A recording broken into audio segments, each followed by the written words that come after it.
If you're experiencing issues with payments not going through on Bybit, follow these simple steps to troubleshoot and resolve the problem quickly. Step 1. Check your internet connection. Ensure that you have a stable internet connection.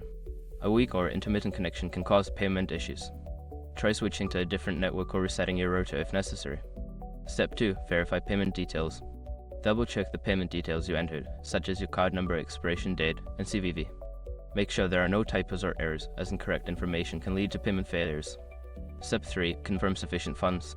Before filing a refund or dispute, use the /com link in the description to open the refund dispute deadline calculator and confirm your deadline. Step 4. Clear browser cache. If you're using a web browser, clear your cache and cookies.